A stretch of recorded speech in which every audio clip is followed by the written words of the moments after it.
Hi friends, welcome to D3 channel. இன்றைக்கி துவரம் பருப்பு வச்சு பருப்பு சட்னி எப்படி பண்ணலான்னு பார்க்கலாம். அதுக்காக நான் ஃபஸ்ட்டு ஒரு கடாயை காய வச்சுருக்கேங்க. கடாயில் எண்ணெய் எதுவுமே ஊற்றலைங்க. ஃபஸ்ட்டு என்னென்னா 2 ஸ்பூன் உளுந்து எடுத்துருக்கேங்க. அந்த உளுந்தை நம்ம வறுத்தரலாம்.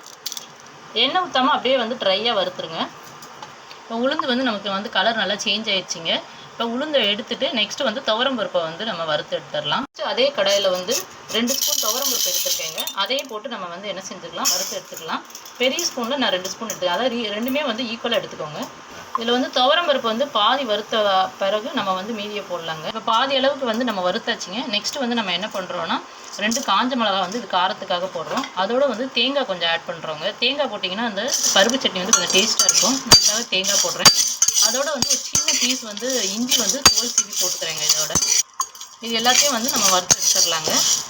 சிம்மில் வச்சே வருங்க. இதில் துவரம் பருப்பு நல்லா வறுத்து எடுத்துக்கணுங்க. இல்லைன்னா துவரம் பருப்பு அந்த பச்சை ஸ்மெல் அடிக்கும். இப்போ துவரம் பருப்பு நல்லா வறுத்து எடுத்தாச்சுங்க. நெக்ஸ்ட்டு இந்த சட்னிக்கு தேவையான உப்பு இதில் ஆட் பண்ணிடலாம். நெக்ஸ்ட்டு இதை ஆற வச்சு மிக்ஸி ஜாரில் போட்டு அரைச்சி எடுத்துகிட்டு வந்துடலாங்க. இப்போ சட்னி நம்ம எல்லாத்தையும் ஆற வச்சு அதை அரைச்சி எடுத்துகிட்டு வந்தாச்சுங்க. நம்ம பார்க்குறது அதுதாங்க. போடலாம். இப்போ கடாயில் 1 ஸ்பூன் அளவுக்கு எண்ணெய் ஊற்றி வச்சுருக்கேங்க. அதோட கடுகு போடலாம். கடுகு கிள்ளி போட்டுடலாங்க. அப்புறம் தாளிக்கிறதுக்காக கருவேப்பிலை கொஞ்சம் போடலாங்க. இப்போ இதை கருவேப்பிலை நல்லா பொரிஞ்சோடனையும் நம்ம ஆல்ரெடி அரைச்சி வச்சுருக்கோம்ல, அதில் இதை ஊற்றிடலாங்க. இந்த சட்னி ரொம்ப டேஸ்ட்டாக இருக்குங்க. ஈஸியாகவும் நம்ம செஞ்சிடலாம். சூப்பராக பருப்பு சட்னி, துவரம் பருப்பு சட்னி ரெடி ஆயிடுச்சுங்க. நீங்களும் உங்கள் வீட்டில் ட்ரை பண்ணி பாருங்கள்.